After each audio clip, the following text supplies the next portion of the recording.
Foi curioso ver a imagem de uma casa no lote onde moramos entre o final dos anos 80 e o início dos anos 2000.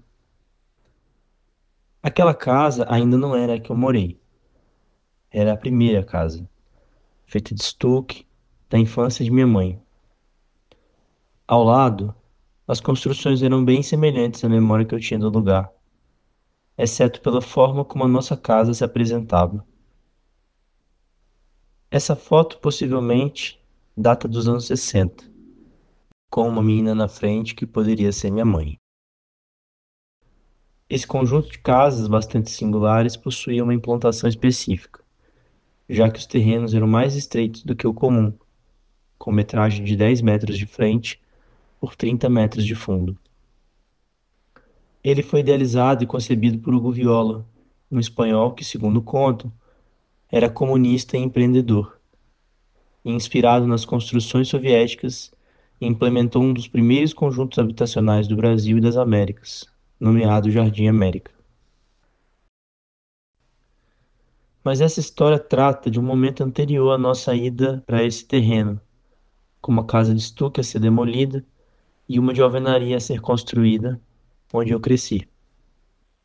A primeira, onde moramos, mais ou menos até meus 6 anos de idade, chamava-se Rua Bolívia, mas era conhecida como Rua da Biquinha. Talvez pelo meu imaginário aquoso, minha contínua ida ao local com os antigos amigos que ainda moravam lá e as memórias das grandes enchentes, a ideia de uma biquinha de água sempre impregnou minha imaginação. Volta e meia, isso me vinha à tona, mas foi nos últimos anos, já bem distante física e temporalmente do lugar, que quis entender melhor essa biquinha. Conversei com os meus pais, que moraram e frequentaram durante mais de 40 anos a região. Minha mãe, com sua memória inconfundível, me revelou algumas coisas importantes sobre o local e sobre os primeiros proprietários. Já meu pai confessou ter tomado banho na biquinha quando menino. Decidi voltar a ver um pouco da Rua da Biquinha. Depois de tantos anos, olhei no Google Maps e me deparei com uma Jardim América mais adensada, com mais alagamentos e ainda pouca infraestrutura urbana. Assim, iniciei essa pesquisa de maneira muito espontânea, em busca de uma água que nunca vi, mas sempre soube existir ali em algum lugar. Das imagens impessoais da Google pude compreender muito pouco, mas descobri que em 2022, no local onde supostamente era a biquinha, foi construído um parque. Observando de cima, ano a ano, me deparei com o que foi feito. Cortes no terreno, platôs para acessibilidade e a depauperação da flora existente, com um replantio precário, descontextualizado e ainda causando muita aridez. Ao lado, porém, uma parte me chamou bastante atenção, uma pequena trilha.